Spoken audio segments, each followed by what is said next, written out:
Welcome to the Upshot, Multi-World Disc Golf's podcast about the latest in the disc golf worlds. I'm the editor, Charlie Eisenhood. Joining me is Josh Mansfield on this Thursday, February 22nd, one day before the first Pro Tour tournament of the 2024 season.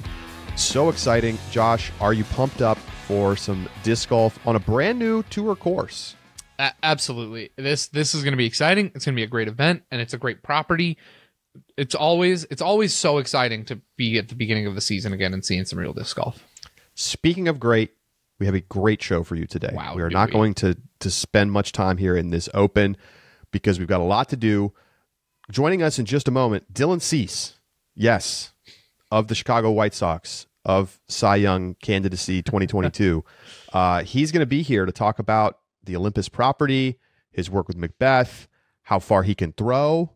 There's some really fun nuggets in this one. So he's going to join us in just a moment. Then we're going to talk with Jamie Thomas. He returns as we do our fantasy draft here in 2024. And then we'll get you ready for the chess.com Invitational to wrap up the show. So let's dig in. Dylan McCease joins us next.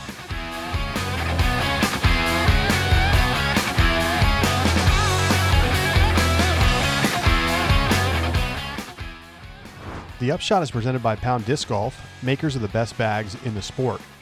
Along with brand new all-black Octothorpes available now and other colorways coming out over the course of the next month, Pound just announced their ambassador team for 2024. I'm not even going to go through the whole list. Go check out Pound's social media if you want to see it all, but you've got classic names like Nate Sexton, Jeremy Colling on there. How about Eliezer Midling joining the crew? Garrett Gerthy.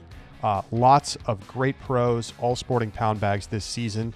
Get your own custom bag or one of the pros bags over at PoundDiscGolf.com.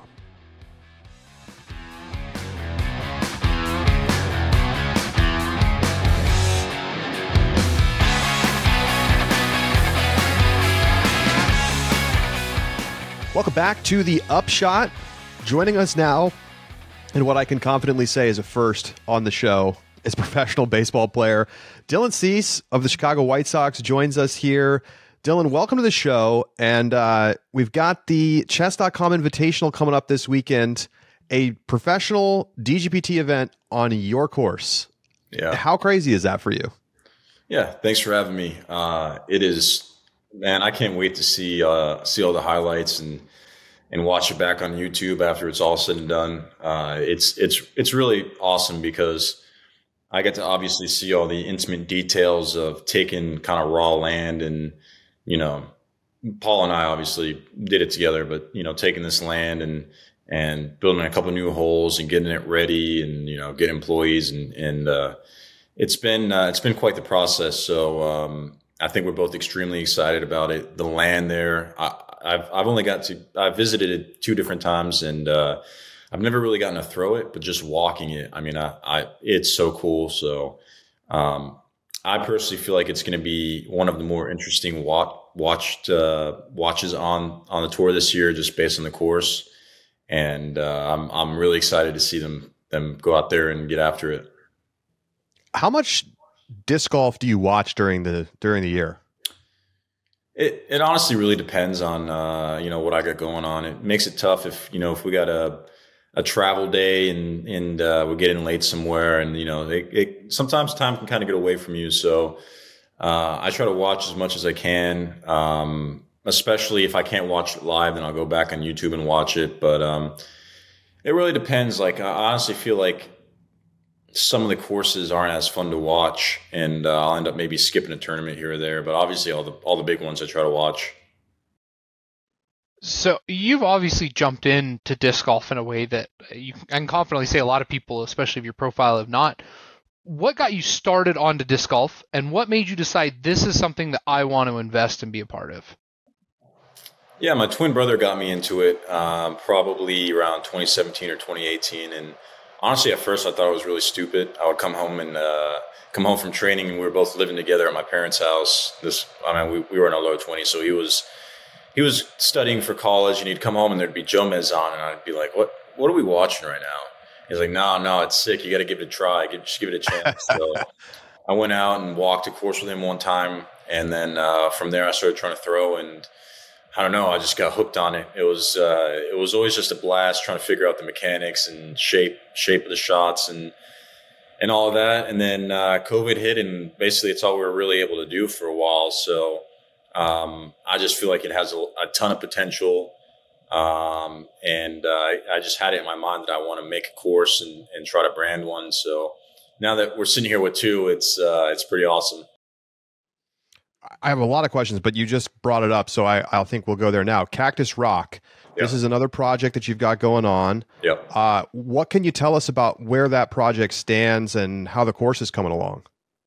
Yeah, we're pretty near completion with it in terms of actually being able to play it. I mean, all the holes are shaped and cleared, and I think we actually have baskets in all of them right now. So, really it's just the finishing touches of getting the tee pads and the signage and doing some of the end game aesthetic work that needs to be done, which, and we're also kind of piecing it together as we go. We none of us have done this before, so I can't say we've always been the most efficient with it, but man, it is such a cool course. The land there is special. If you go out there and even if you don't play, if you just walk it, it just is super peaceful, and you just feel like you're in the wilderness, connected to nature.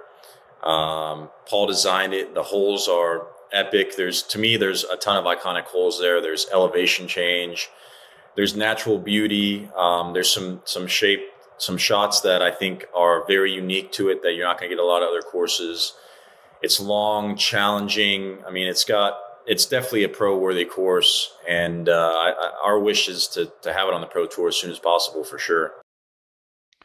As in, like, next year?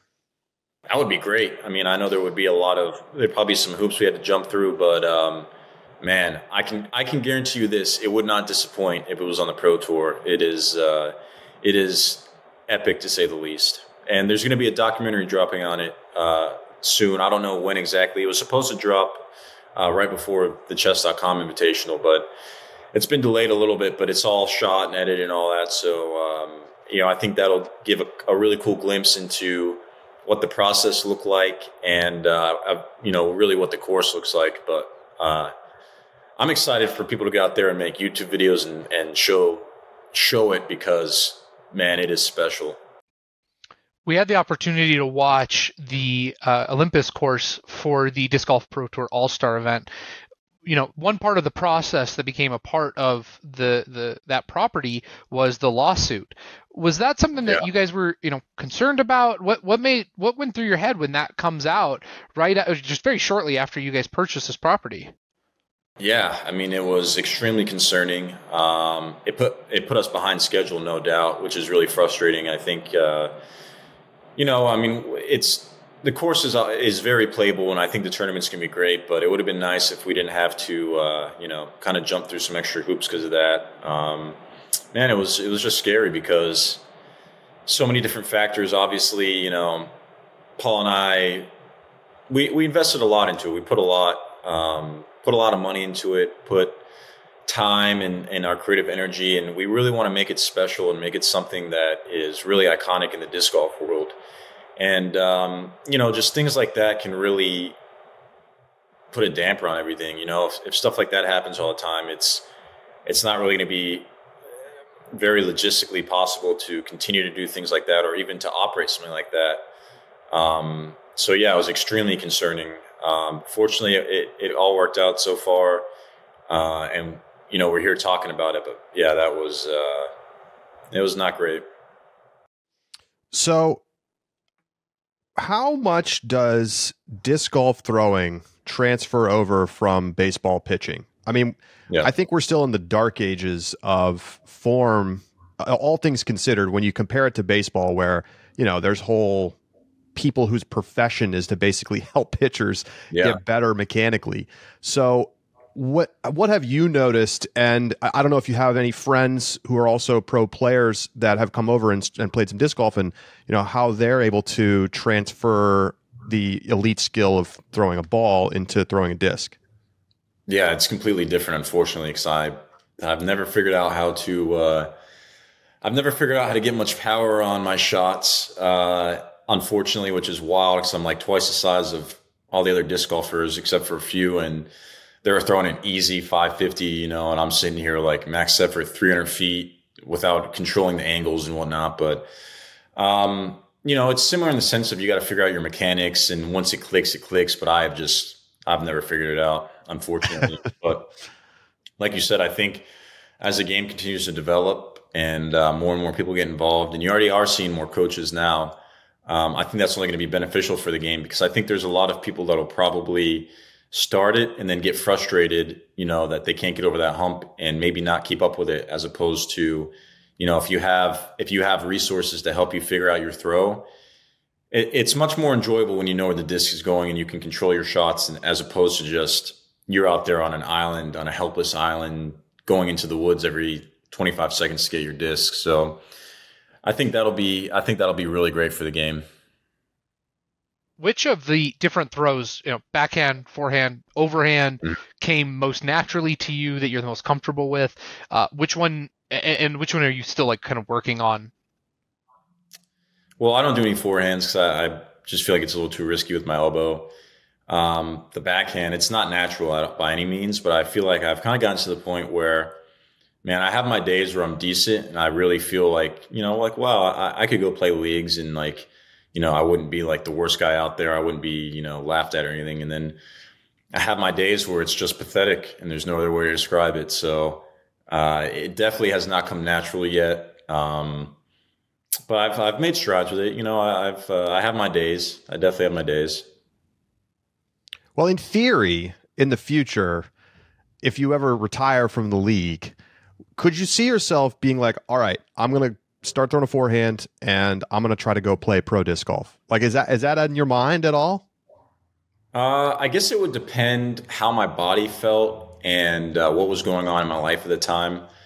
I know it would take a lot of dedicated time to get to the skill point of being able to do it. And, it would be interesting to do. And I think it would be kind of cool for the game of disc golf too, if I were even to get to just, I think it would be unlikely at that point that I'd get close to ever winning anything, because just where the skill level, where the guys are now, just imagine 10 years from now. Sure. But I won't rule that out. I think that would be really interesting. It would be maybe cool to kind of document like, hey, this is me starting as a 900 rated player.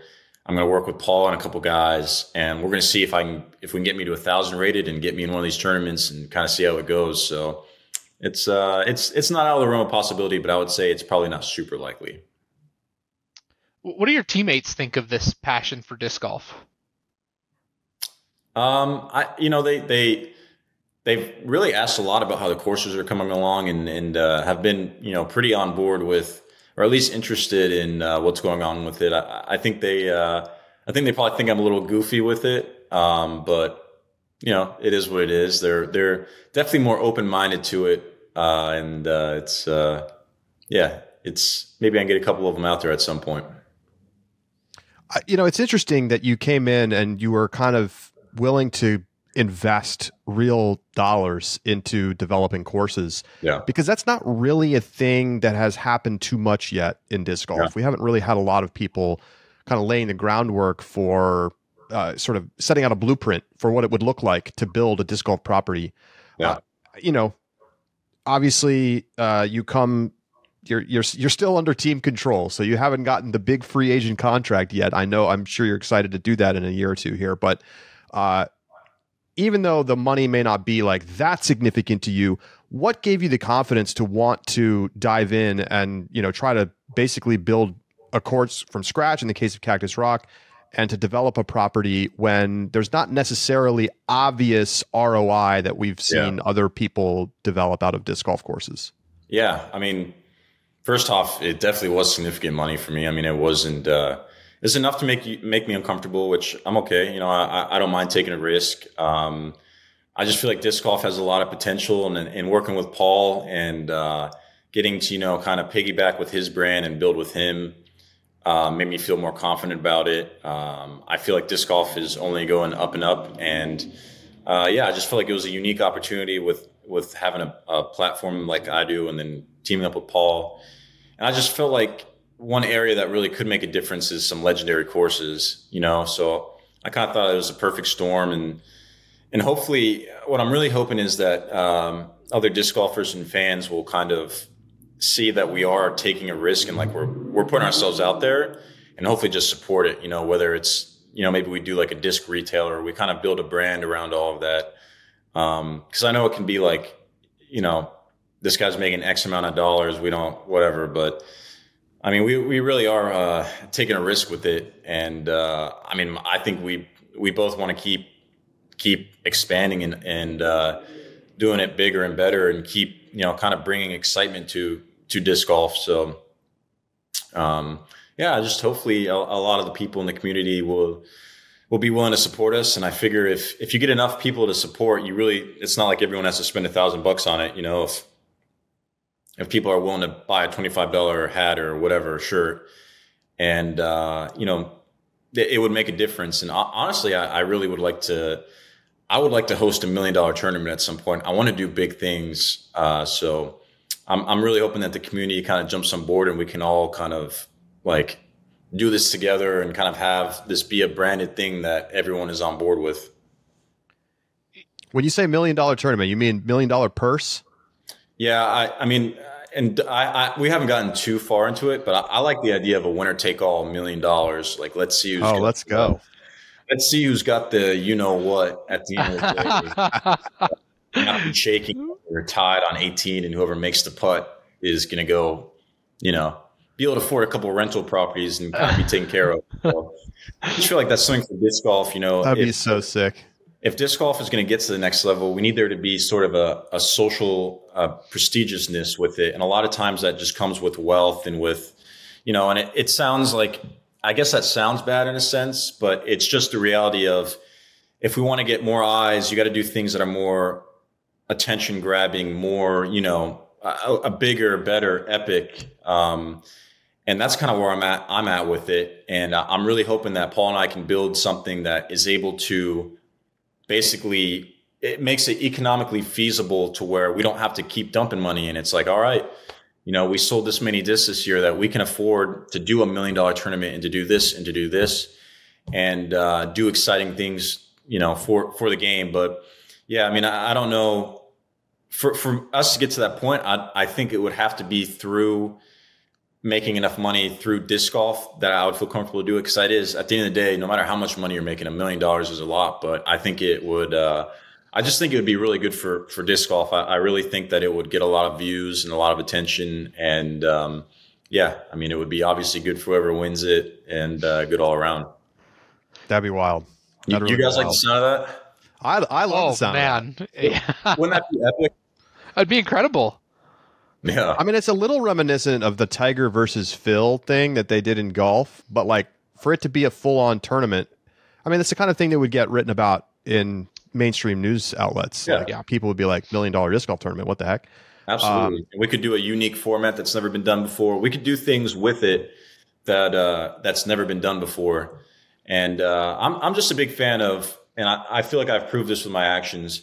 Kind of, you put the money in first and you invest first and you build this high quality product or this unique thing. And then you let, it's almost like you take the risk first and you see what happens. And we've done it, man. We've definitely taken the risk. So I just hope that disc golf continues to grow the way I think it's going to grow. Exciting. Can you tell us about the story of how you got connected with McBeth? Yeah, I think originally I back way long time ago, I had like Twitter messaged him like, "Hey man, you got to like help me with my form," and he responded. But so the Discrafts factory is pretty close to where I stay when I play against the Detroit Tigers.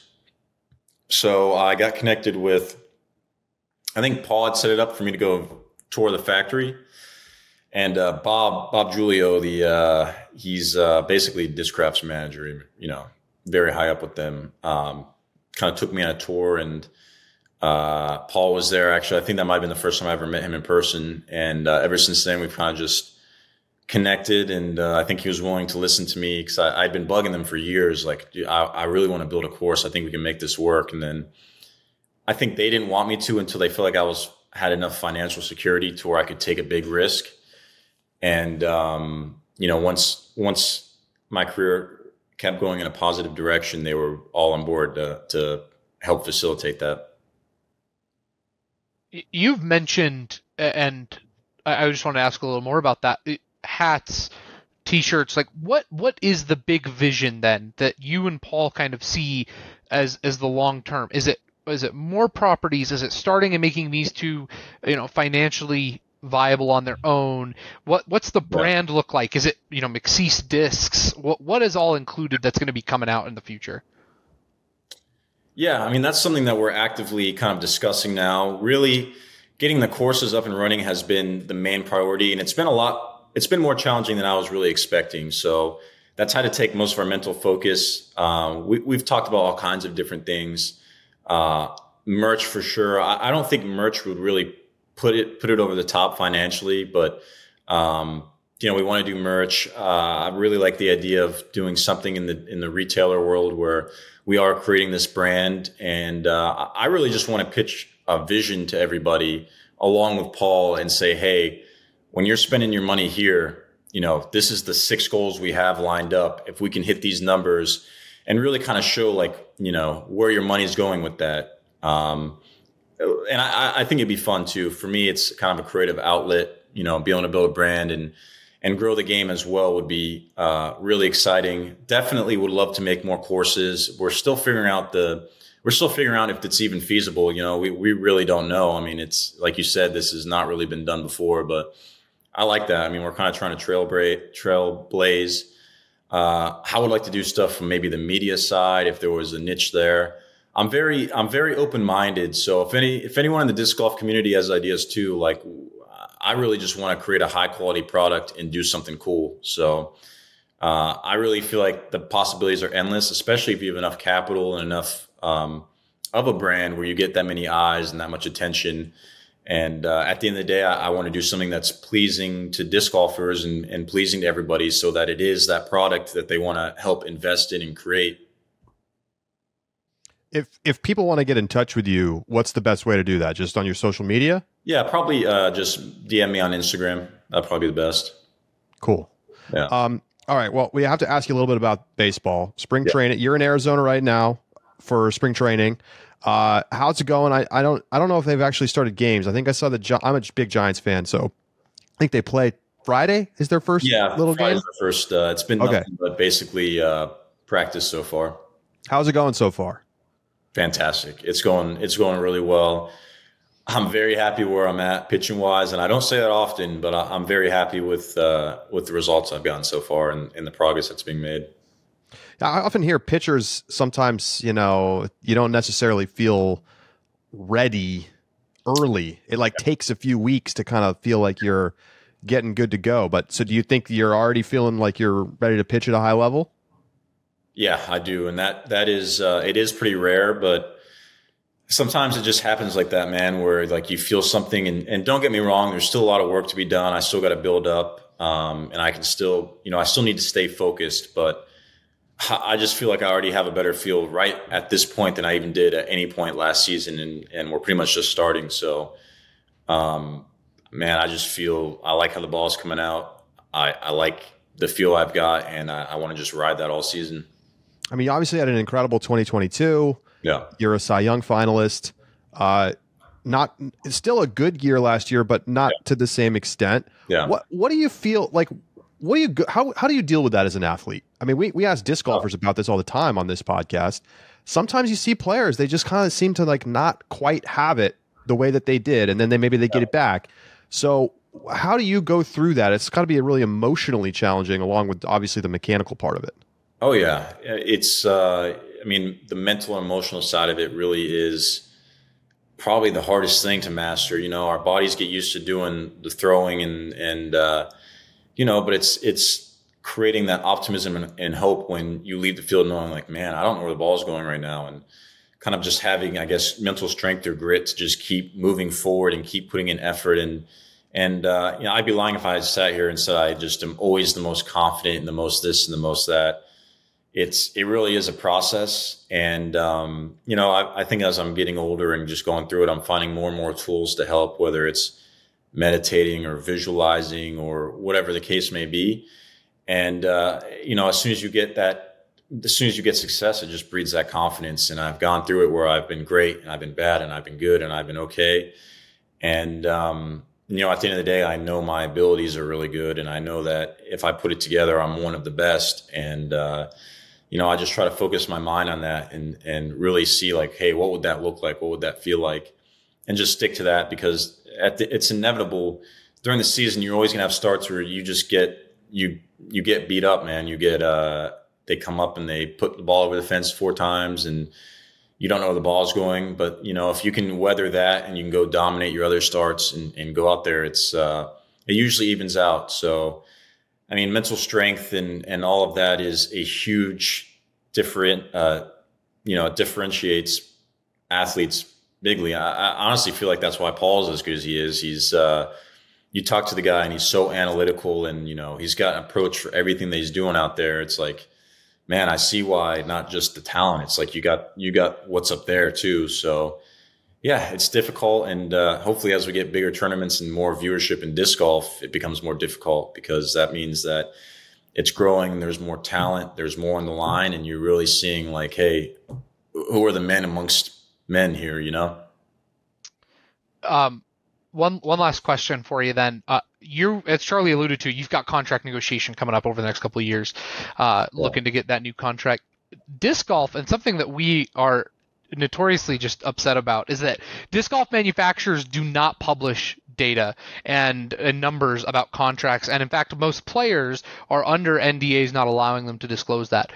It's obviously very different than a professional team-based sport that has like a players union and night and day, right? But what do you think of the disc golf kind of contract market and the lack of details and transparency around it? I mean, it definitely generates less buzz than what could be generated if you're trying to get that marketing and PR side of it going, you know. And it's a really good look when you got guys signing $1 million deals. You know, it's good for the game. I think they probably don't want other players negotiating based on other contracts that have been done, and it's all very business related for sure. But it would be much more exciting if there was a free agency that was, you know, like really an interesting thing to follow and watch. And even if it was something as simple as you even videoing your, you know, you go like, you know, with baseball players, they'll go and they'll visit the Yankees and they'll go and they'll visit the Dodgers and this and that. And there'll be reporters, hey, he's here. Like it gets people involved and excited. So I think it'd be really cool to bring that to disc golf. If disc golf is going to take that next step forward, there has to be something like that. You know, it's not going to happen. I don't think it's going to happen without the financial and economic side of the coin. And I'm no expert in that, so I really don't know exactly what that's going to look like. I just know that the more that you can get guys paid and the more that's on the line, the more that people are going to watch, and the more people are going to go, man, if my kid does play this and he's good, like he could make $1 million in one tournament. He could make $200,000 in a tournament. He could end up, you know, having financial stability from it, which, you know, until pretty recently, I feel like with disc golf, it was kind of just you were doing it for the love of the game and because you're a grinder and you're taking your van out and just trying to win tournaments. But which I like about disc golf, I think that's a really cool part of the history. And I think as maybe it becomes more business oriented, I hope it doesn't lose that sort of innocent feel, I guess. I hope it doesn't lose that what makes it what it is, which to me is just a sport that not everyone, I mean, you don't need to be a super freak athlete to play disc golf. You know,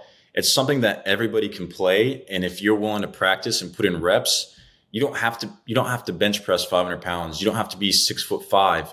You can find form, and little guys can throw it 600 feet. Big guys can throw it 600 feet. It's something that everybody can do, you know? And, I just think that alone gives it a lot of potential. And I mean, I'd like to see that there continues to be more faces that become, you know, as prevalent as Paul, as, you know, essentially the face of disc golf. The more that you can have that, and the more recognizable names and faces and money and all that's in it, it's inevitable that's going to grow from that. So, you know, we talk a lot, of course, in the off season about players moving sponsors. In the disc golf world, you have been one of the top trade discussion targets this whole offseason. and it's probably going to continue as we get towards the deadline this year. Is that weird?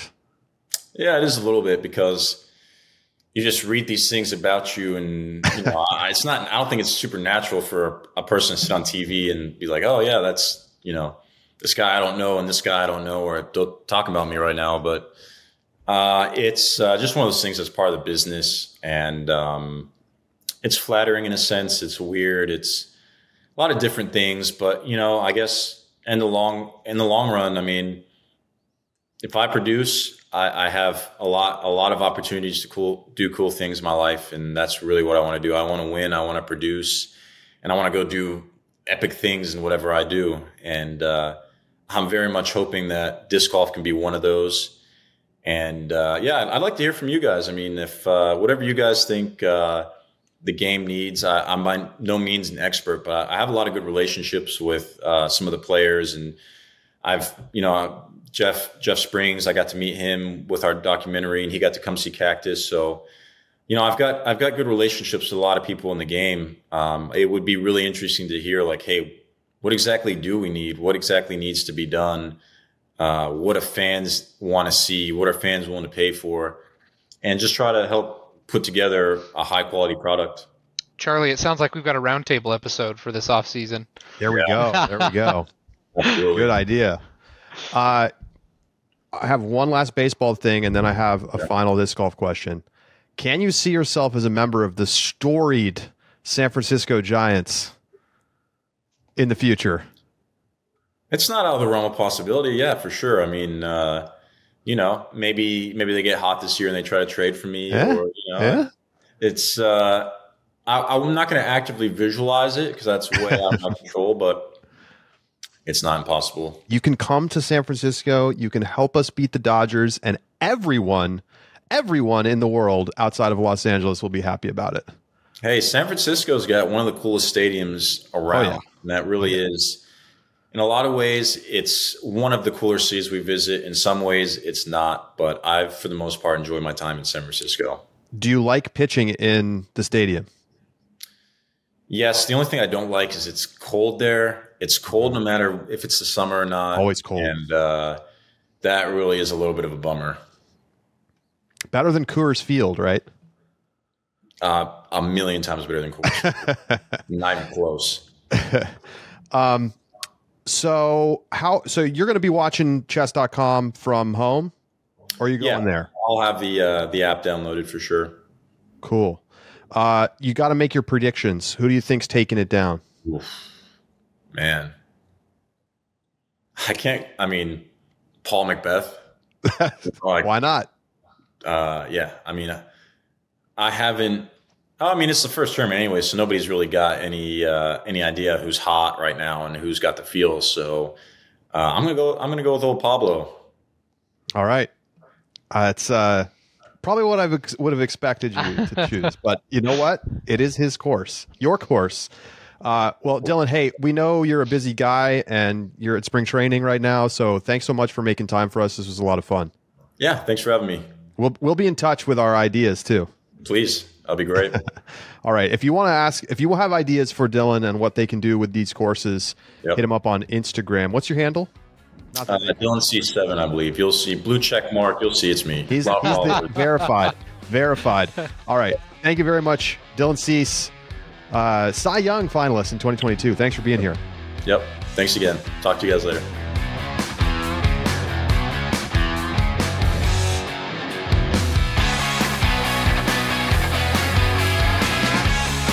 Welcome back to the Upshot. Thanks again to Dylan Cease for making time for us. And as we welcome in Jamie Thomas, former co-host here on the Upshot. Jamie, I'm sorry, you're not going to be the most interesting guest today. No, but that's okay because Dylan's a really interesting guy, and so are you guys. What's up, Charlie? What's up, Josh? What's up? Hey, Jamie.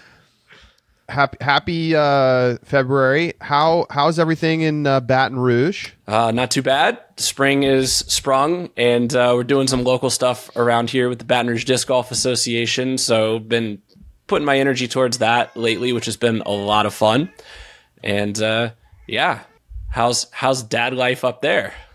Well, maybe you just heard in the background a little baby fussing, but things are really good. Lewis is great, and we're having a nice time. Liz is still on maternity leave, so going to go visit with some friends next week, and then she'll go back to work in a couple weeks. So all things good here. Very nice. And are you still an alderman, Josh?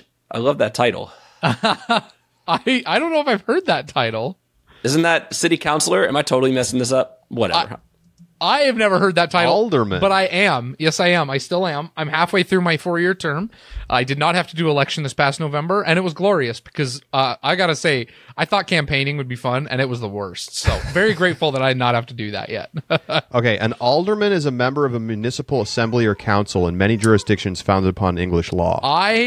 I'm going to need a name badge. I don't want city council member. I want Pocatello alderman now. Yeah, there you go. Jamie dropping the crazy vocab on us. All right, well, Jamie, you're here to be a part of the 2024 Upshot Fantasy Draft. As we get ready for the season, we got to get our picks in for the entire season.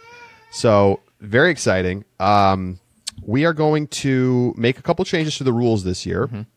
Mostly to simplify things, although we are going to have a little twist, okay? So we've discussed, here's the plan. All of the picks are going to be scored based on their final Disc Golf Pro Tour Disc Golf Pro Tour standings, okay? So we get through the year, where you are in the DGPT standings determines your team's total score. And I think we can just take the average, or sum, it doesn't matter, and lowest average, lowest sum wins. Yep. But last year we had wins as its own category, and it was kind of broken because it made Kristen just way, way too good. It was great. It was not great. And so we are removing the wins category entirely this year. Now, obviously, wins are still captured in the Pro Tour standings, but what we are going to do is we're going to, at the midway point of the season, and do we want to pick a tournament? We probably should. I propose end of Beaver State Fling. So end of the West Coast Swing before we get to European Open. So it's before most of the majors. Okay. So there's still a lot of season in front of us. Yep. The most important tournaments, still a lot of changes to happen in the leaderboards. But whichever player has the most wins on their team at that point will be the first to pick in a single player waiver wire transaction. Okay. So we will each be allowed, not required, but allowed to drop a player from our team, either MPO or FPO, and pick a replacement from the same division. And the order in which we will make those selections will be determined by who has the most wins on their team. The tiebreaker, if it's equal, will simply be Pro Tour standings. We just go back to the original. Does that work for you guys? Works great. I love that if I decide to pick Nico this year, that I can drop him halfway through the season. Didn't work out for you last time, Josh. It didn't. All right, so I'm going to spin the wheel. Okay, so here we go. I'm spinning the wheel, and it's going to be Josh picking first overall again. Ooh. Oh, my God. Let's go. Ridiculous. All right, so we spin the wheel again with me and Jamie. And all right, there it is. Jamie gets the second pick. I will be picking third. I think I picked third last time. I don't remember now, but what are you going to do, Charlie, if you're not able to pick the number one players in the world? Well, I'm going to pick this year's number one players in the world. All right. Mr. Overconfidence over here that you're going to pick the perfect pick. Okay, so same rules as last year in terms of the drafting. It's a snake draft. We're picking 5 MPO and 5 FPO players. You can pick them at any point in your draft, but you have to have 5 of each. So if you stick yourself at the end with 2 picks from the same division, that's on you. Otherwise, we will just keep it moving, and we'll have a chance to discuss as we move along, and then talk about the teams at the end. So, right. Josh, you're on the clock. Charlie, it's bold of you. It's bold of you to assume that I'm not going to correctly pick the number one pick because guess what? Give me Kristen Tatar again. Of course. Jeez. I mean, obviously, but obviously, yeah. Kristen Tatar's number one overall pick. hard to even with the win nerf. Even with the win Still, nerf. I mean, all right. a guaranteed number 1 overall in the Pro Tour standings and guarantees me the waiver wire. Like, I'm loving it. It doesn't guarantee you anything. Nothing is guaranteed in this world. You could say that. Paige Pierce is back. Paige Pierce. Colin Hanley is here. You're just trying to get over the salt, Charlie. I got stats for all that, but I'll wait my turn. See, here's what I was expecting. I was expecting that Tatar and Heimberg would be off the table by the time the pick got to me. Oh. So what I'm trying to figure out is if I let Charlie get Heimberg and I go for where my gut's at, or if I just take the number 1 right now. So, but you know what? Harkening back to my days on the show, we're always going to have fun, even if it's to my detriment on the leaderboard later. My number 1 pick this year, this is wild. Give me Isaac Robinson. Wow. For the number 1 pick. Going over the top of Calvin Heimberg to take Isaac. Going over the top of Calvin Heimberg, and no disrespect to the Borg, but I love the direction Robinson's career is trending. The guy is like a rocket ship, and I've got another pick similar in FPO coming up soon. Wow. Love it. Well, Isaac, it's not that crazy of a pick. He was number 2 in the Pro Tour standings last year.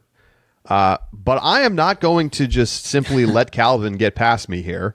I will take Calvin Heimberg with my 3rd pick. Of course, I get back-to-back picks here in the snake draft. I didn't expect to have Calvin sitting here for me. I don't know what I'll have to think about what would I have done had I been. I didn't want to put you in that position, Charlie. Yeah, I appreciate that. Thanks for just letting me take this one. Over here. Calvin, remember, Calvin's dropped points last year would have made the Tour Championship. So I'm feeling pretty good about things. Obviously, it's a new year. You never know, but I don't expect him to be like, what's the worst case scenario? That he's like 3rd in the Pro Tour standings? I feel like he's a certainty to be near the top. Okay. Next pick. Man, I think there's a bunch of question marks, right? You've got some players who are hurt. You've got some players who are switching bags.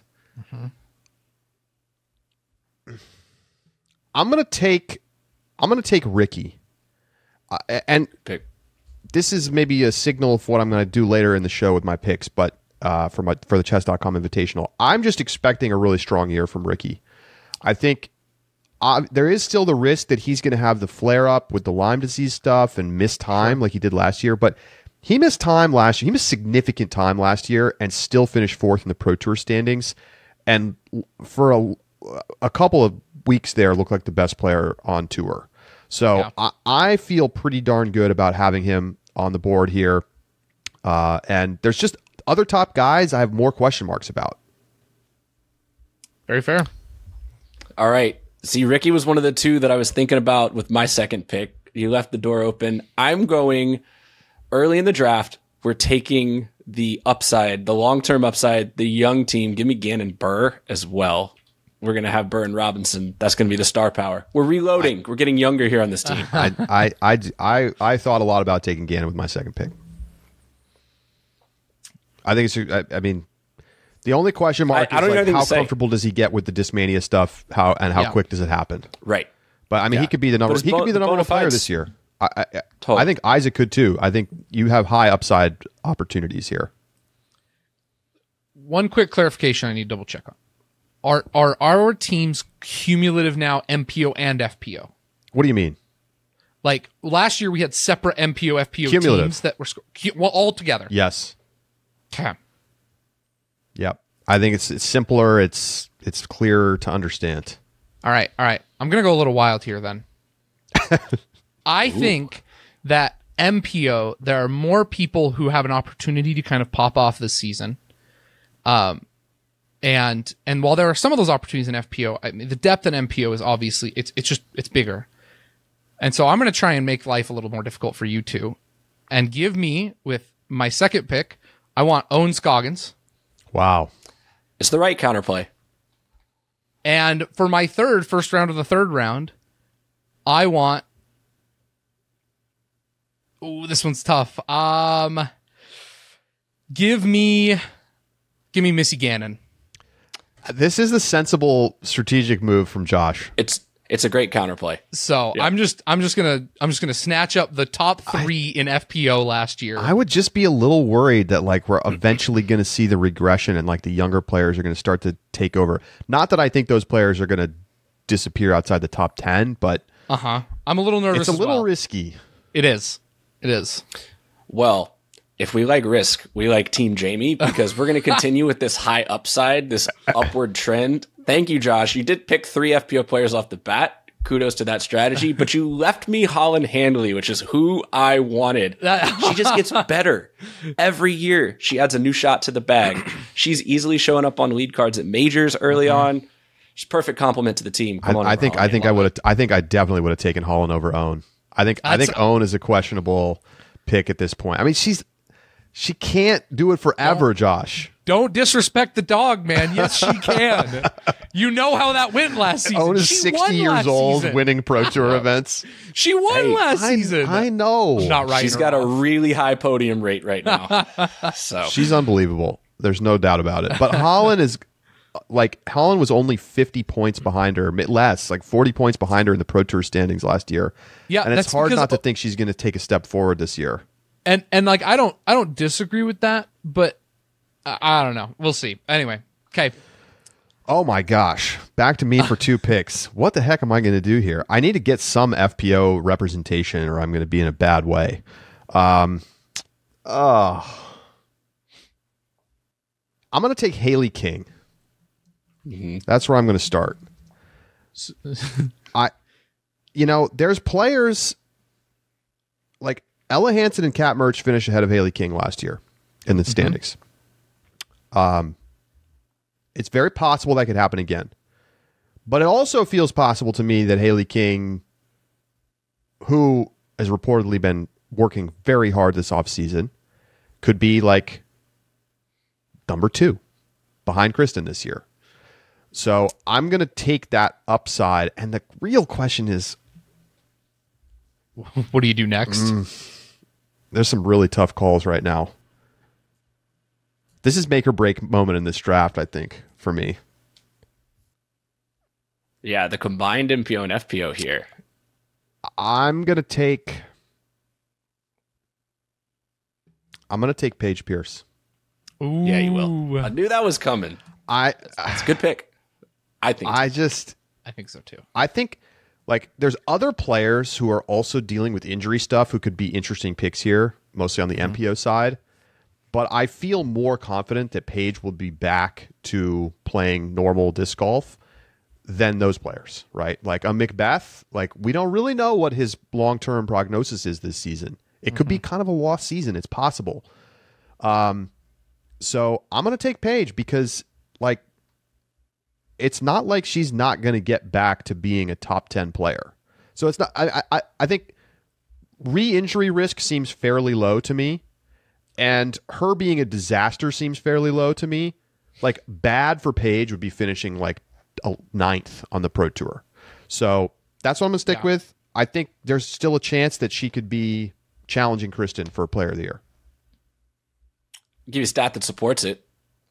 2 wins on tour last season, 2 podiums. Yep. She reaches the podium, she reaches the winner's circle. So that's not a bad pick. See, I'm trying to now play the game against you guys to think who you're going to pick and who I can get a value pick later. This isn't necessarily who I think, it's who can I pick now. Oh, and I think right now, if you're going to leave him to me, give me Simon. Simon's on the team right now. He's in that next stage where Paige is now. That's where Simon was when he had that 4-win season. Like that's where Paige could be. That right bounce back, and now Simon's comfortable, rolling smooth. Lazat's on my team. I wanted to be concerned about it because he's missing like Champions Cup, for example, but he also missed European Open and still was 7th. So I like the pick. That the Lazat would not have made it back to you. I'll tell you that. I didn't think so. All right. It's crazy to look at the draft board right now. All right, my first pick, the first one I think to me is easy. I want Kyle Klein. guy won a major last season. He is won consistently on tour, which, I mean, that correlates to finishing well. And it was in the top 10, right? So we're starting to run a little thin on the top 10s. But Kyle Klein, to me, I think, is the most consistent and consistently winning of those in that group. And so I like Kyle Klein. The next one, what kind of ups? This is tough. Only caring about Pro Tour standings. Give me Cole Redolin. Wow. Ooh. I'm worried I'm reaching a little bit here. I don't think he makes it back around to me again, though. And Cole's another one like Holland, who has just leveled up his game season after season. And I'm going to be kicking myself if he's in fifth, like finishes fifth in the Pro Tour standings or fourth in the Pro Tour standings with a couple of wins, and I let him go in the fifth round. So give me Cole. Come on, Jamie. He was on the list for me, too. Come on, Jamie. All right. Don't snipe me, Jamie. Oh, man. I mean, obviously, it's got to be an FPO pick here because I think there's value picks later in MPO. I'm actually worried I'm sniping you now, but Valerie Mondahano is coming to my team right now. That's who I've got. Wow. She's an interesting one because she's another person who could just pop off and be top 3 this year. It's the inverse. Not inverse. That's not right. She still has a high ceiling, but she's not necessarily the like boom or bust. I'm looking for a little more consistency at this point in the draft, and I think she can hang right in a good spot in the standings. I'm glad you felt pressure to pick FPO. I cannot believe that I am getting Eagle McMahon in the 5th round right now. Wow. 3 picks go past me. 4 picks go past me, and no one takes Eagle. Unbelievable. I mean, what is it that people think is going to happen here? That his arm's going to fall off? This is an incredible moment for me. Well, I mean, it's kind of fallen off before. People sitting at home. People sitting at, and it didn't matter. This guy's still top 5 on tour. I hear. He missed so much time. Didn't matter. He didn't miss hardly any time last season. Well, he skipped silvers, I guess. I don't know. He skipped silvers. He did miss stuff. He didn't play Ledgestone. He didn't play Idlewild. He missed a bunch of tournaments. He missed a couple. He's missing a ton all the way through Champions Cup. Like, doesn't matter. All right. Doesn't matter. Okay. See, it's all about the majors. Question with Eagle is I think some of the other injury picks that we're talking about, and I haven't talked to Eagle recently or anything, but I think Eagle's still in that recovery process where like some of the other ones we're talking about are closer to that playing form, and I think the jury's just still out. That's my hesitation. I get it. There's a reason. But if he was healthy, he's a top 5 pick. No question. Right? Oh yeah, he should go in rounds 1 or 2. No question. There's no chance I was going to get him again later. Correct. After another round. So I got to take him here because I have Calvin, Ricky, and Eagle. Might be the steal of the draft that you got Eagle Let's that low. go. People at home got to be like, how did they let Eagle get past them? All right. So now do I want to double down on the hurt players? Jeez. Charlie's either playing with the MVP or the ER award. Like, let me look at FPO real quick before I move on. I just need to make sure. I mean, there's definitely a very obvious FPO pick sitting in front of me, so I could go there. Could I get more upside from MPO? Probably not. I'm going to just do it. I'm taking Ella Hansen. Okay. Yeah. I'm loving my team right now. I got to be honest with you. Let's. To me, there are some MPO players who I think, in theory, could be a top 3, but like Ella is like guaranteed to be top 5. So maybe not top 5 guarantee, but I feel very good about having Ella Hansen here.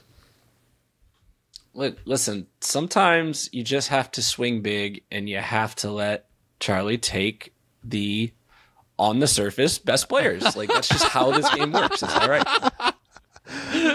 On the surface best players. And continuing with this strategy, foolhardy or not,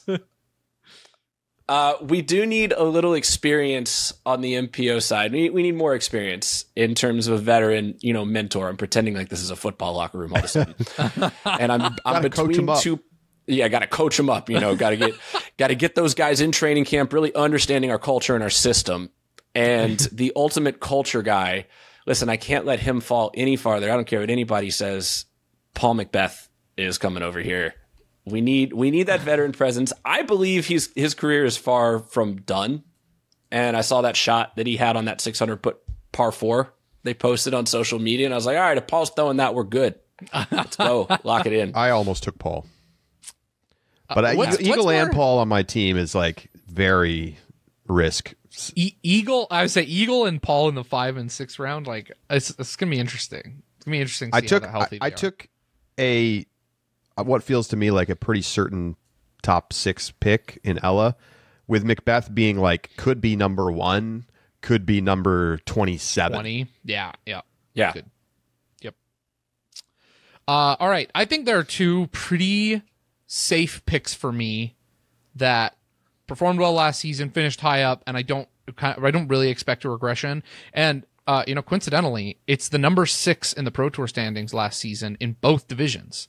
Give me Matty O on the MPO team, and give me Cat Merch on the FPO team. Players who both got wins, both finished high up. I don't expect to be at the top of the standings, but are also not going to drag me to the bottom. So that's it's nice and safe. The antithesis to the Jamie strategy coming in on those 2 picks. Everybody's getting a little taste of different strategies here. It's great. And I think you actually, like, if there was ADP for this, I think you nailed both of those picks, because they're either going to have an amazing year and those are going to be the best value picks you ever had, or you're trading one of them at the midseason point. Right. We'll find out. Yeah. Father Time is coming for your team, Josh. That's all I'm saying. says the guy with 3 people on his team who couldn't play all of last season. Whatever. Oh, see, here's the thing, though. How many? You still have 3 more FPO picks, Charlie, to make? 2. I have 2. So you have let's 2 more. I'm I'm behind. I need an FPO pick. Yes, you have. Yeah.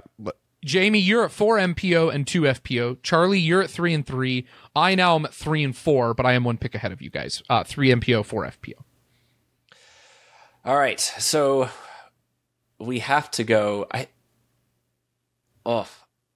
It's between. I'm going to go with a European pick for FPO right now, because you have to at this point. I think you.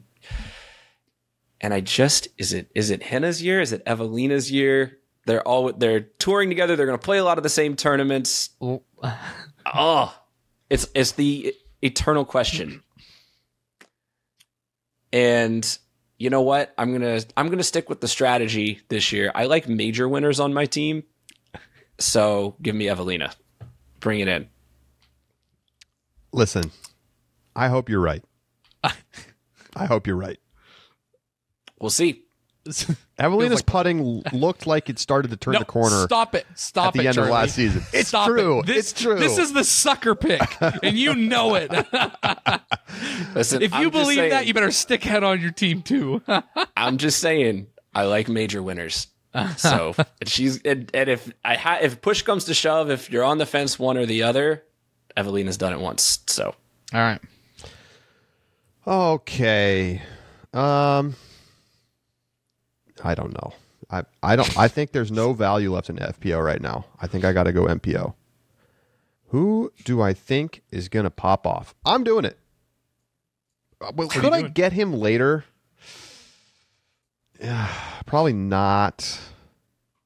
All right, Charlie. If I'm going to guess who I think you're talking about. Go ahead. Based on that, if I'm right, you got to tell me. Okay. If you're right, I'll pick him. Okay. Ooh. Ezra Robinson. That's right. I'll take him. Yeah. Lock him in. Yeah. I don't know. He's coming up the board. He played so much better in the second half last year than he did in the first half. Like a lot of top 10s. I liked what I saw at All-Stars. He was 12th last year, so it's not like crazy.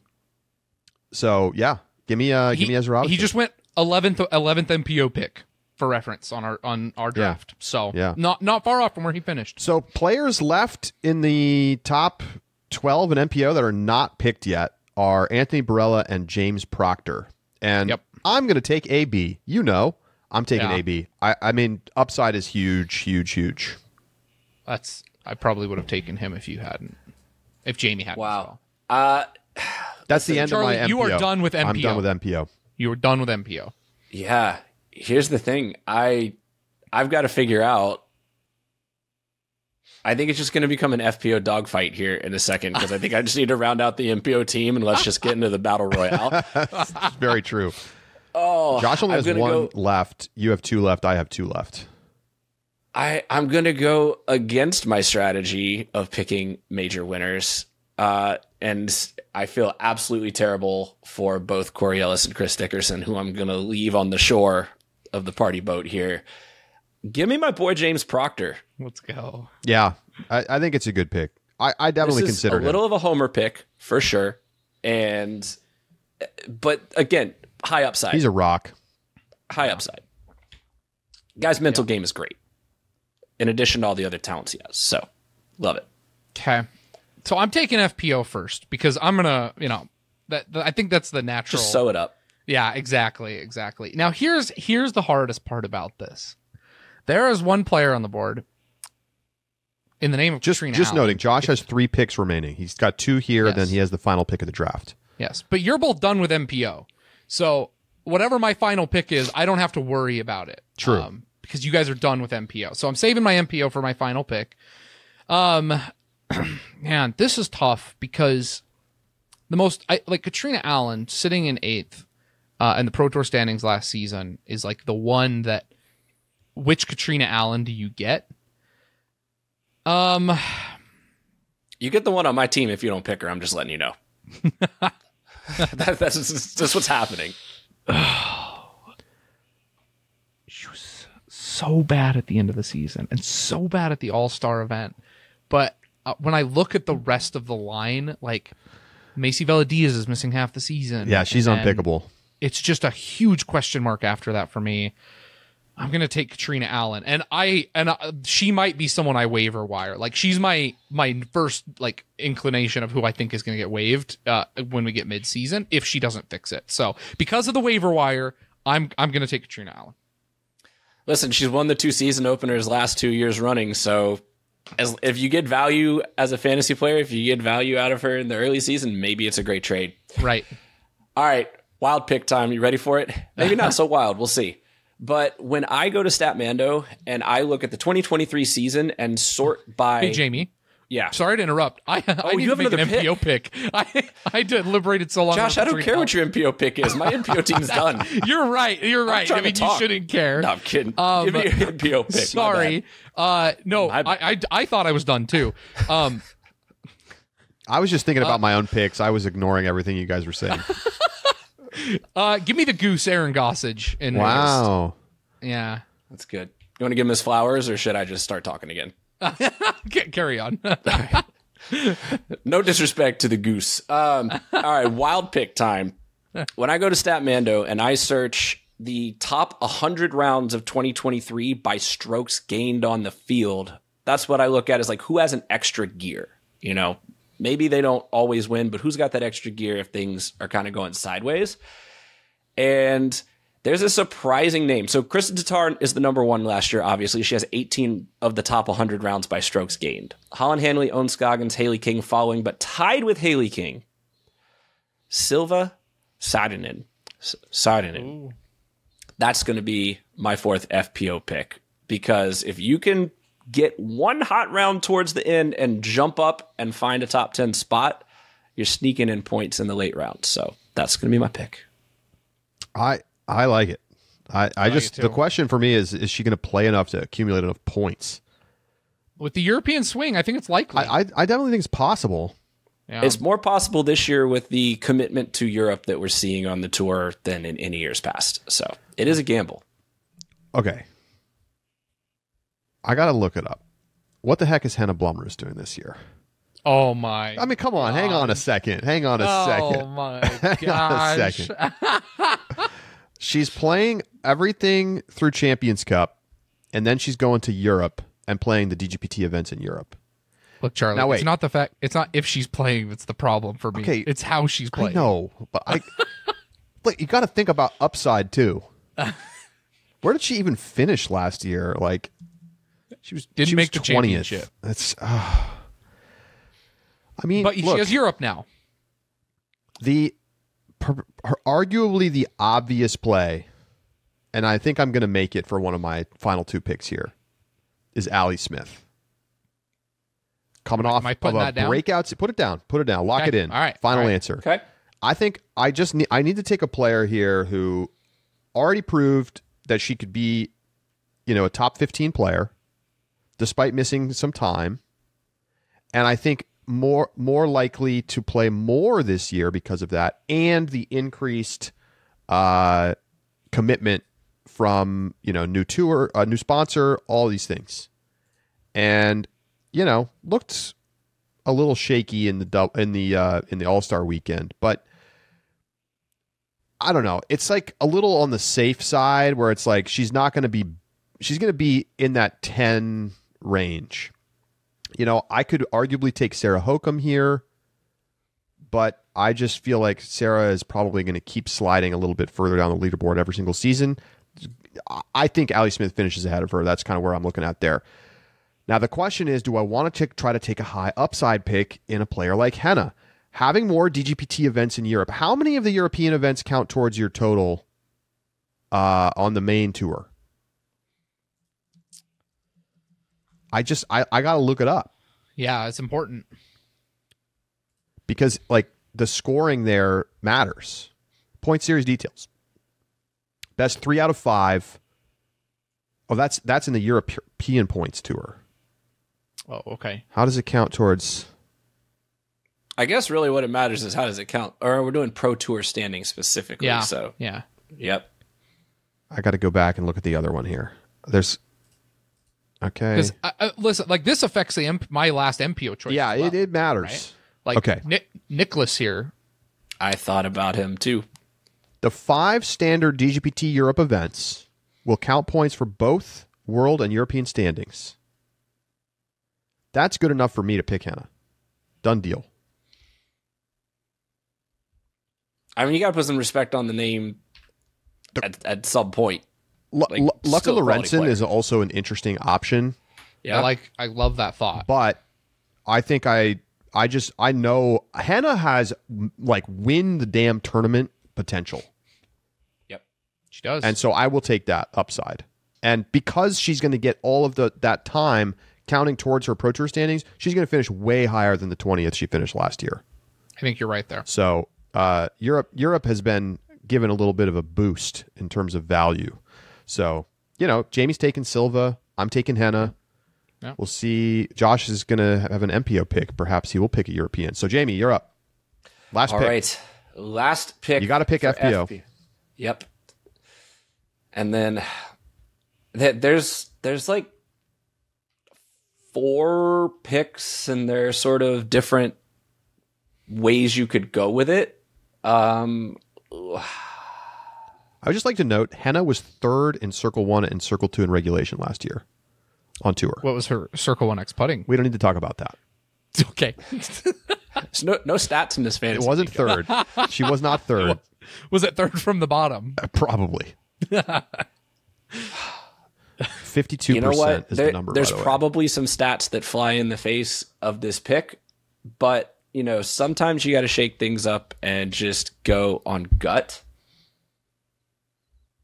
Oh, I don't like it. All right. You know what? It's happened. I'm overthinking it at this point. This is what happens when I play fantasy football too. When I do more studying, I do worse. So we'll see. We're just going to let it fly here. Last FPO pick for me, Maria Oliva. Yeah, okay. Yeah. I respect that. We're taking it's a little bit of a flyer in terms of finishes on the podium, and obviously hasn't found a win yet, but just another player kind of like a Holland Handley. There's a lot of upside there. There's potential. Game keeps growing. Who knows? Might be a great pick. Might be a waiver. Lorenzen is the one that I feel like. Well, we'll talk more about it once we're all done. Like who didn't get drafted and why, and whether we blundered. Josh, you're up. Yeah, last pick. The European thing for me is enough as well. We have there's one person left that it's like, do I take the guy who I kind of know what he does? No, give me Nicholas Antela. the Europe stretch, that's exactly. I mean, that's it, right? He misses a handful of Pro Tour. There was a stretch he didn't play Ledgestone, Idlewild, D-Glow, just missed all those events, and so it's with the idea of him getting to play more of a European tour now, where it's arguably going to be easier to win, not only in combination with the fact that he's just going to be playing more. There's a chance Nicklaus is a top 10 guy this year. And when I look at the board, I mean, there are some players who I think are good and will probably finish in the mid-teens, but not many who I say I think this guy's going to be a top 10 this year, or has I truly believe they have the potential to be top 10. I feel that way about Nicklaus, so I'm taking Nicklaus Antela for Mr. Irrelevant in our draft. Well, it'll work out good if it's anything like Brock. So that's right. Let's put our picks up on the board. There they are for those watching on YouTube. Just to run them down really quick in draft order here. Josh has Kristen Tatar, Owen Scoggins, Missy Gannon, Kyle Klein, Cole Redolin, Matt Oram, Kat Murch, Katrina Allen, Aaron Gossage, and Nicholas Antela. Jamie has Isaac Robinson, Gannon Burr, Holland Handley, Simon Lizotte, Valerie Mondahano, Paul McBeth, Evelina Salonen, James Proctor, Silva Saarinen, and Maria Oliva. And I have Calvin Heimberg, Ricky Wysocki, Haley King, Paige Pierce, Eagle McMahon, Ella Hansen, Ezra Robinson, Anthony Barella, Allie Smith, and Hannah Blomroos. So, first question, who do you think won the draft? Is there a clear winner? Maybe not.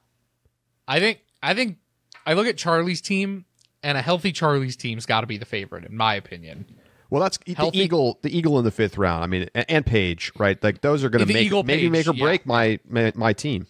Yeah.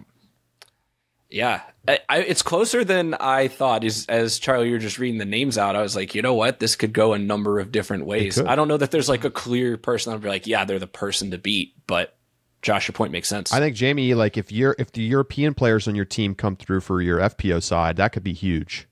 Big. Especially with how rock solid the top of your MPO lineup is in Isaac and Gannon. Isaac Gannon, Simon, Paul, and James Proctor. Also, just very interesting lineup. Like if Simon and Paul have strong seasons, Isaac and Gannon are going to be top 5 players. Like, yeah, isn't it crazy that it's picks that Simon and Paul are not necessarily like the flag bearers for the team. They're like, all I need is a solid season and let the youth do it. Yeah, but there's so many good young players that Josh's strategy of going FPO where there's like less density to get those top 5s. That's true. That's a great pick. That's a great strategy. Yeah. Josh, Katrina, I don't know about that. Honestly, without the waiver wire, I probably don't pick Katrina. Yeah, you feel like you have the option to like... Yeah, if she comes out and plays the first half of the season like she did the second half, I'm dropping her. I'll get rid of her. I'll pick up a different FPO just player. Feels like there were other options out there that we're not going to be so risky. I mean, who's going to say that you don't want to drop a Aaron Gossage, for instance? And that is a possibility. I mean, but Aaron Gossage also could be a top 10 guy. I mean, it's pretty interesting. Any picks you want to point out as particularly good or bad at their point in the draft? Did I make a mistake taking Ricky over Gannon? No, I don't think so. He's the winningest Pro Tour player of all time. I don't think he made a mistake. And is not changing bags this season. True. I think Eagles a pretty good steal. Like potentially the steal of the draft going down to the 5th round. How about that? Eagle and Paul going in the 5th and 6th rounds, respectively. Wild. It's wild. Simon going ahead of both of them. Crazy. I feel like that's a direct shot because that's directly my fault. I mean, I don't think it's given the question marks around the injuries, I don't think it's unreasonable. That's Charlie's got a team that has a recently. Well, I guess no. I thought you were thinking. I was thinking you had Paul as well, but you've got a guy who just had his labrum redone, and that's scary. I know, but Eagle already played hurt and was really, really, really good. Mm-hmm. He was, and he didn't want to play all-star left-handed because he didn't want to dominate everybody with his left hand. As soon as he saw the weather, he must have been like, "Man, did I make the right choice?" Right? No kidding. Right. No kidding. No, it's going to be interesting. I can't wait to hear what the Discord has to say on all this. This will be great. Who has the best FPO team? Is it definitely Josh with Kristen, Owen, and Missy? Kristen, Owen, Missy, Kat, and Katrina. Like, Katrina's my only question mark.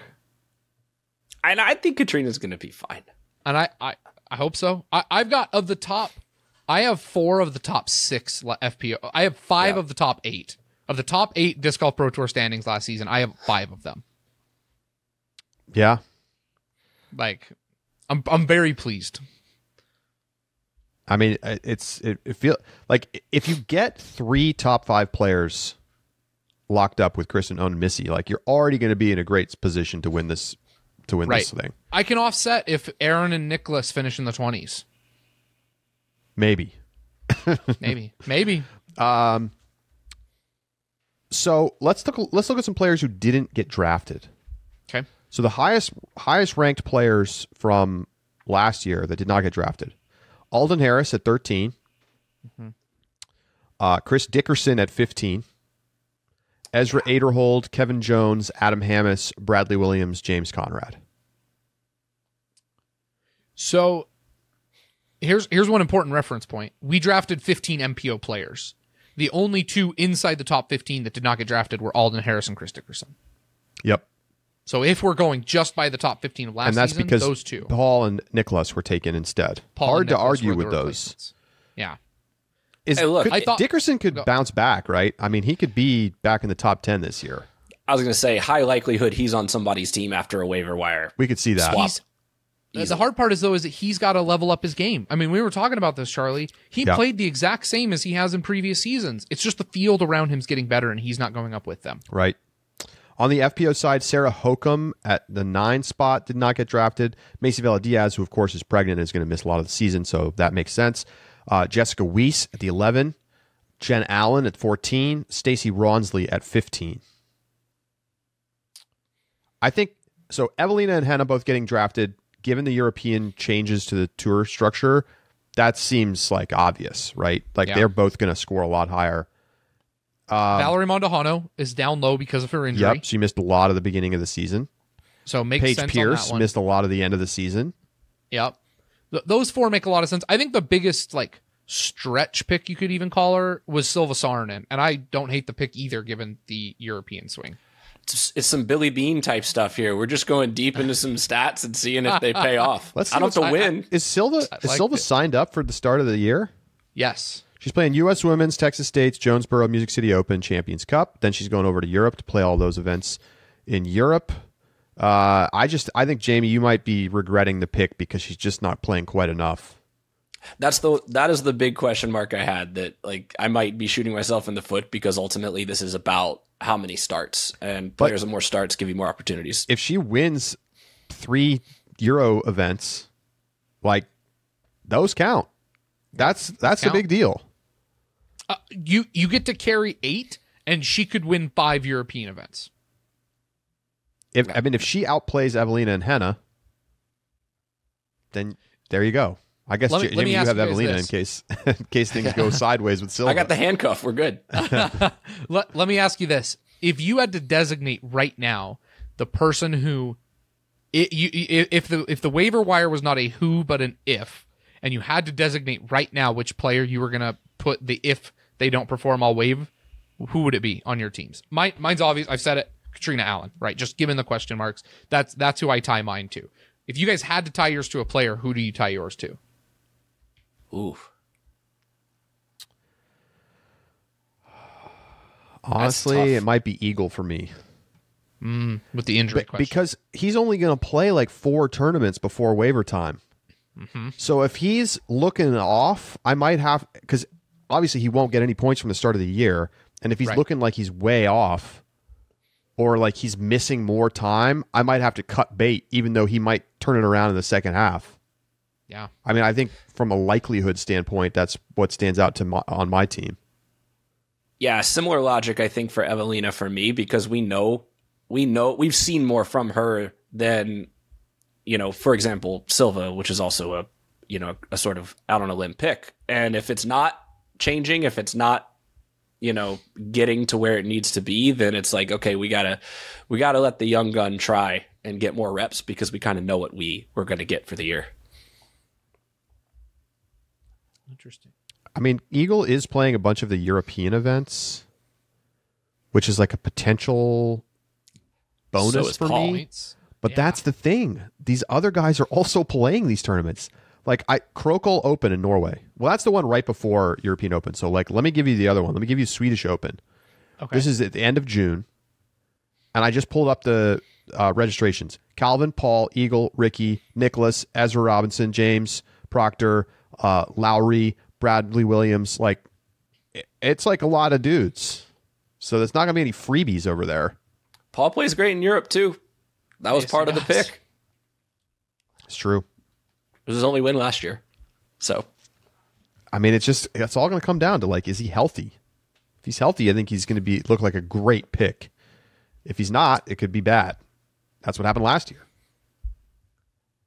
That is true. Listen, Kale LaVisca tells us that you can tournament direct, own a property, and still play pretty well on tour. So I don't know what logic there is there, but I just wanted to give Kale a shout out, and there's some Paul logic too. Jamie, are you excited for the Southeast start to the tournament here and the Olympus course? It feels strange not being in Vegas just because it's different. But I'm very interested to see, like, definitely, you know, the ears are perked up, and I want to see how this feels for the players. And then to immediately drive straight across Louisiana, straight through Baton Rouge, all the way to Texas, and then spend the better part of a month there. It's just going to feel very different in terms of the style of golf and sort of the rhythm of the tour. So, yeah, it's great. It's great to have more events early on in the season. I'll say that much. Totally. Well, Jamie, thanks for being here. We will see you back for waiver picks post West Coast swing, and then we'll kind of keep a track of this. And again, you can follow along with all of the action from this fantasy draft at discgolf.ultimate.com/upshot-picks, and we'll be updating that periodically throughout the season and do some check-ins along the way. So hopefully this gives you some fodder for your drafts if you haven't done them yet. I know we're kind of coming in at the last minute here, but Jamie, thanks for being here. Love it, guys. Appreciate it. We'll talk soon. All right. Jamie Thomas with us here on the Upshot. We're on the other side of this break. We're talking chess.com, making our picks for the tournament and getting you all set for the start of the 2024 season.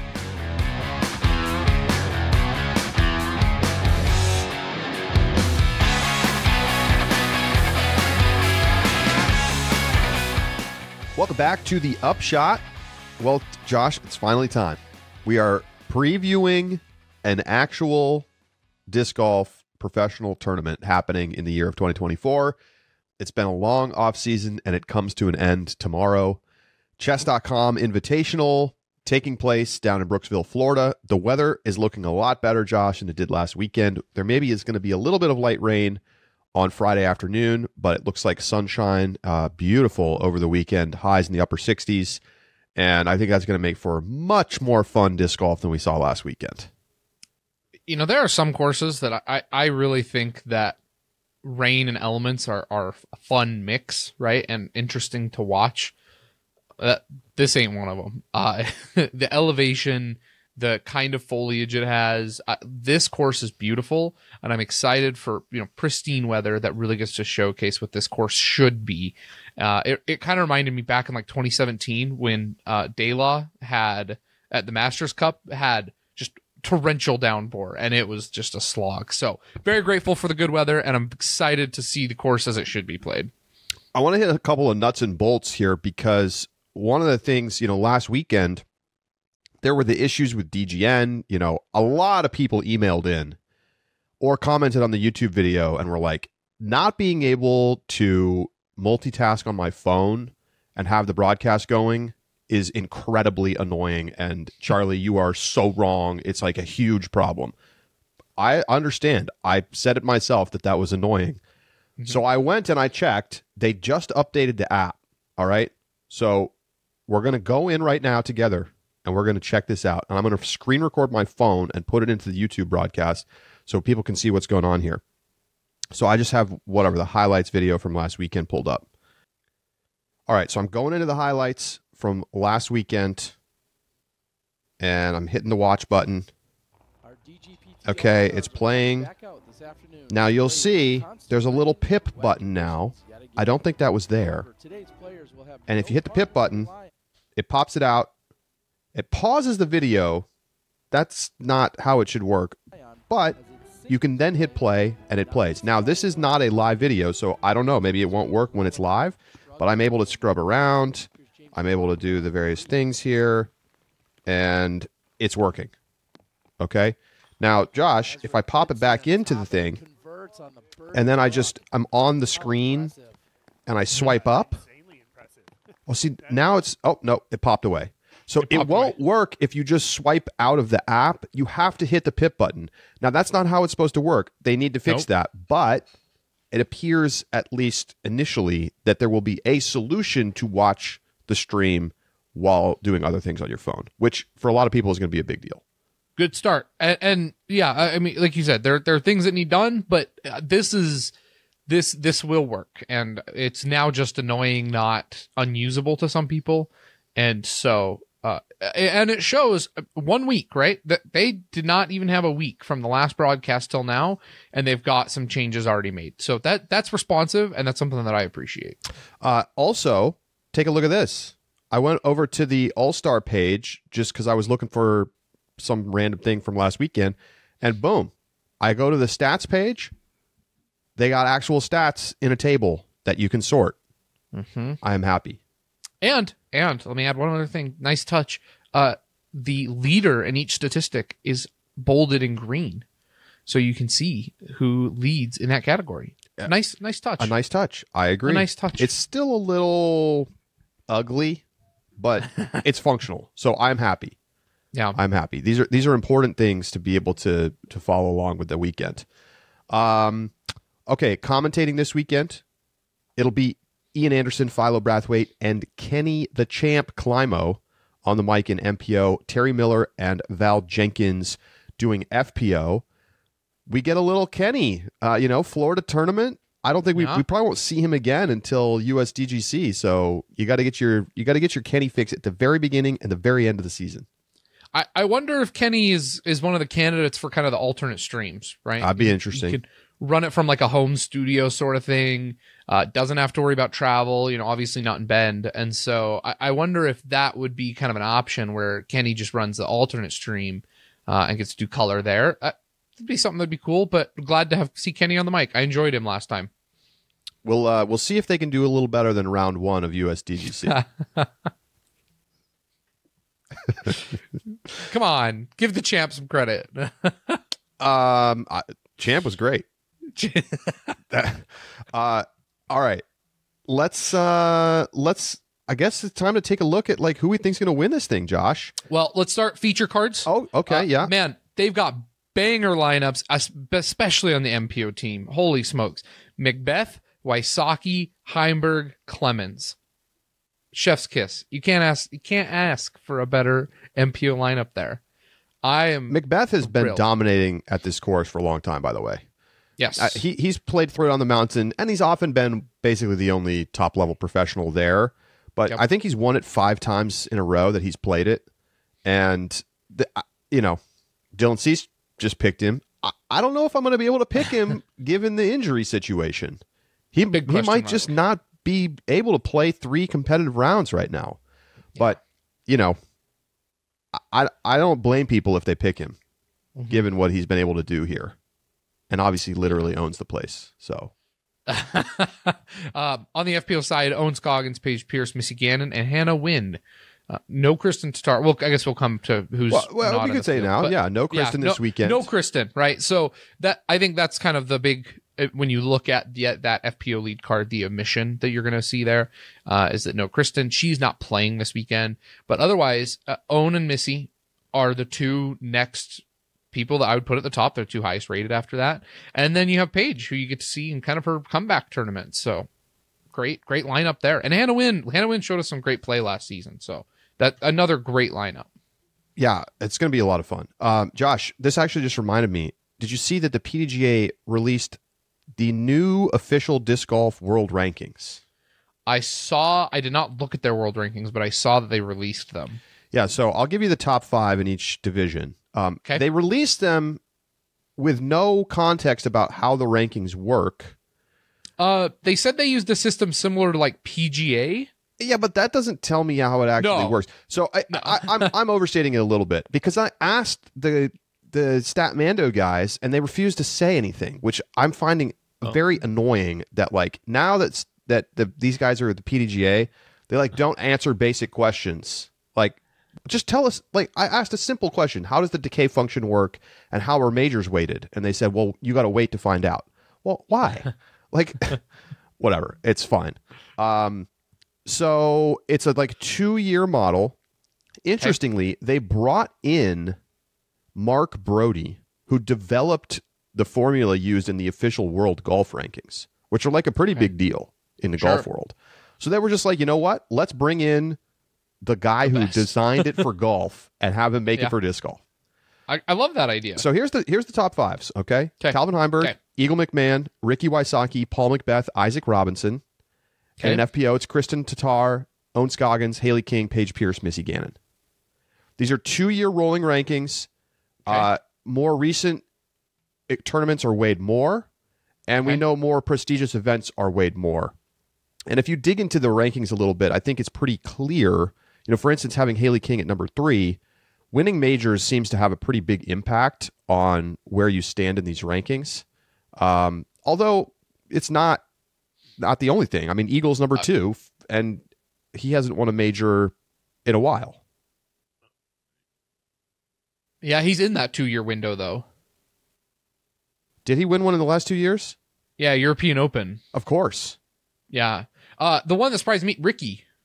Ricky's in there. And he definitely hasn't won a major in the last 2 years. You want to talk about somebody who hasn't won a major in a while? Poster boy right here. So, yeah, I mean, we don't exactly know how it works. And honestly, the math's probably going to be so complicated that it's not going to matter that much. But I don't know. These pass the eye test at a basic level, I think. Yeah, I think Haley King's a little high up, but 3's fine. I think if you look at it over the course of 2 seasons, you can start to see why it would make sense. And the real question is like, how much is the decay? But yeah. Anyway, just a side note there.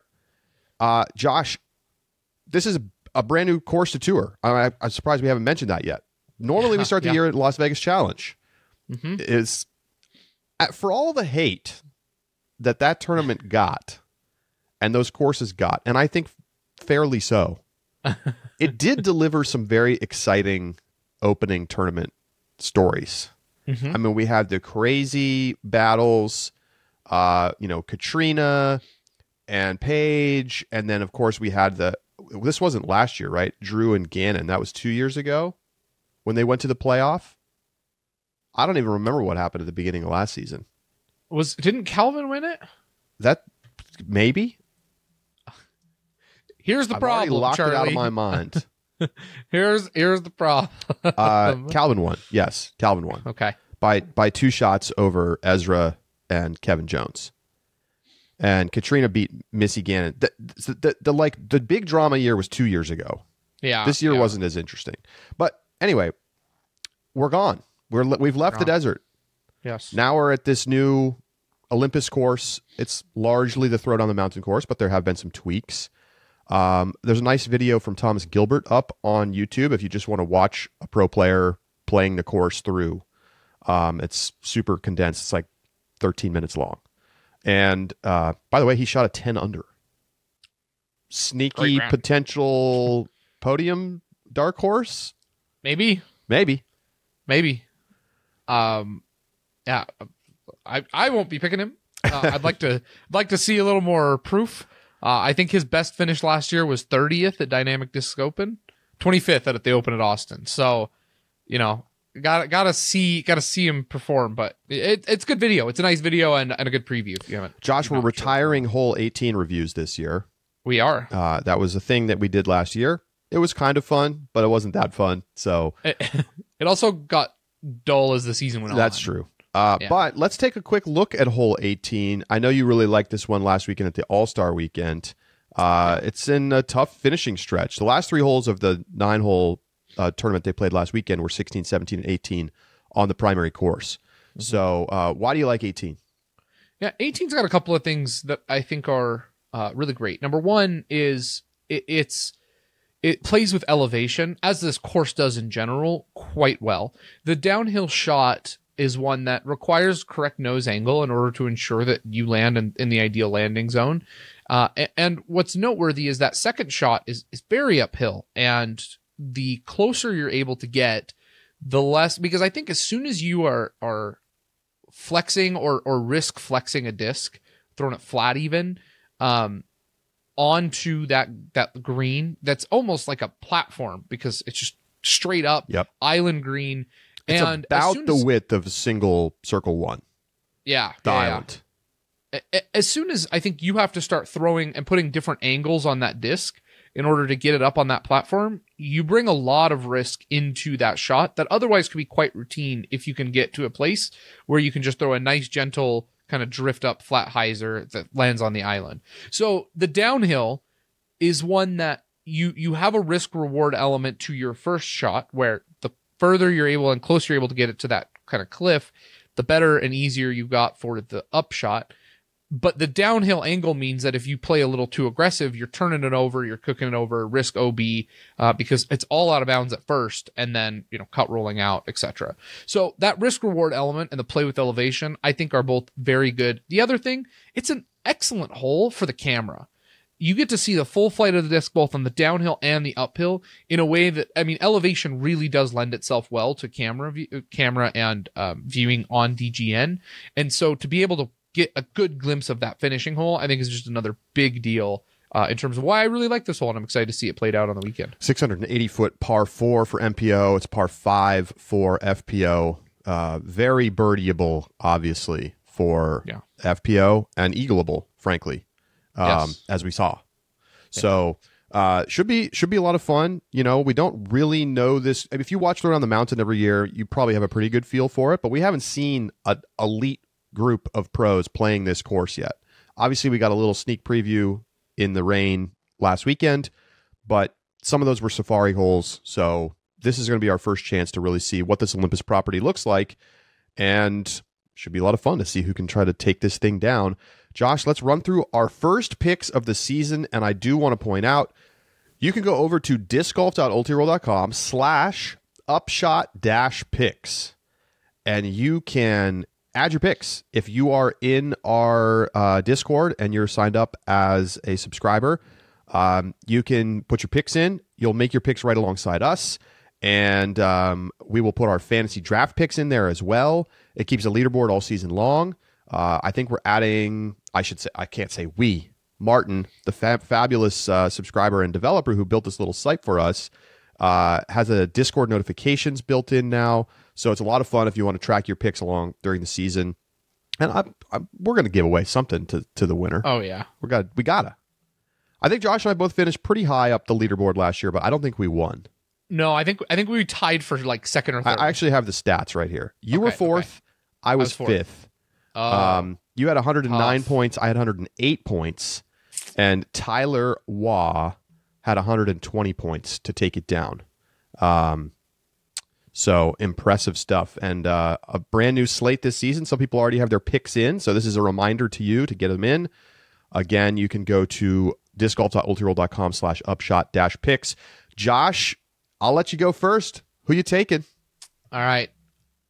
Let's start over on the FPO side in third place. Wait, really quick. I think I didn't mention this yet.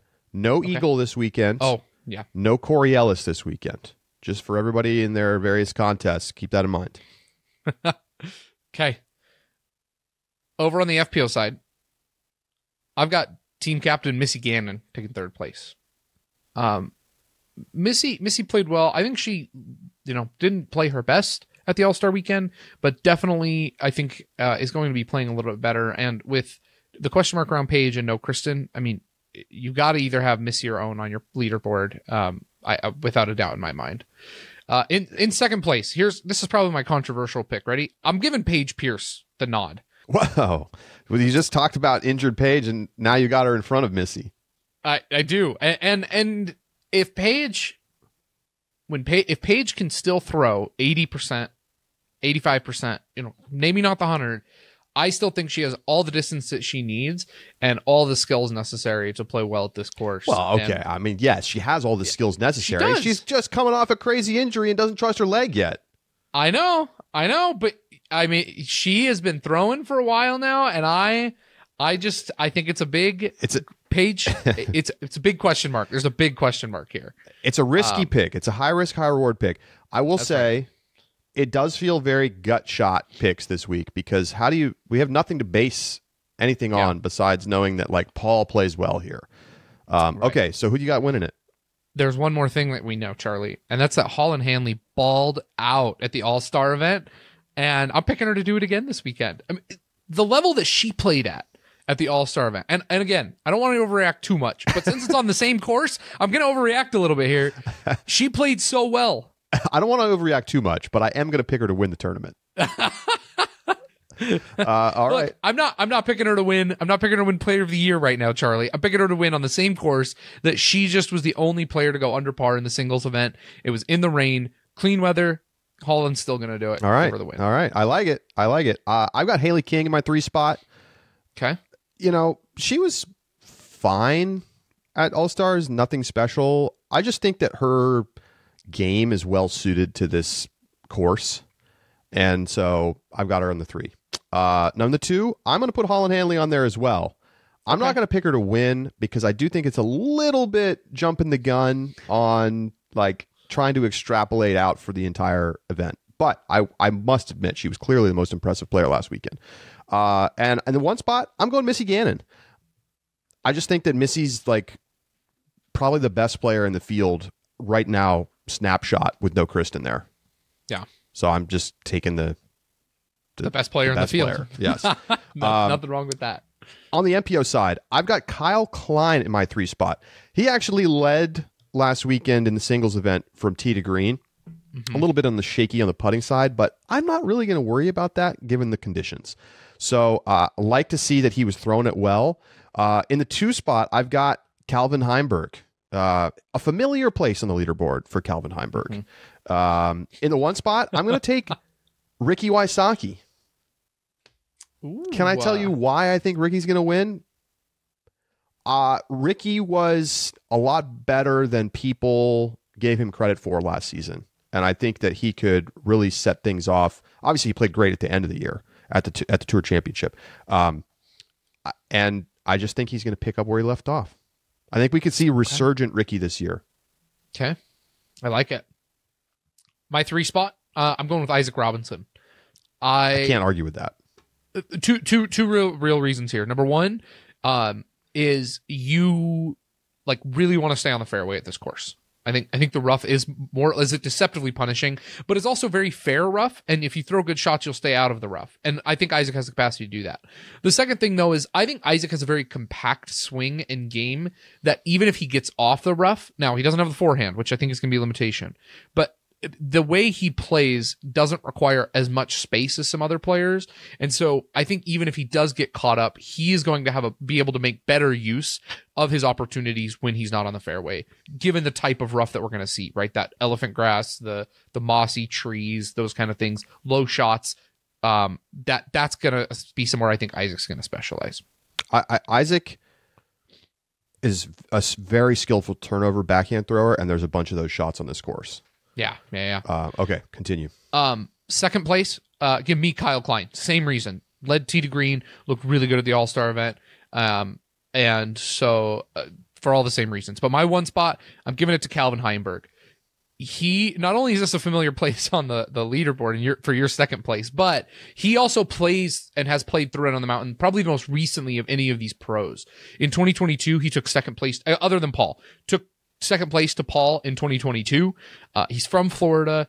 This is just a typical Florida course in terms of how it looks and some of the foliage.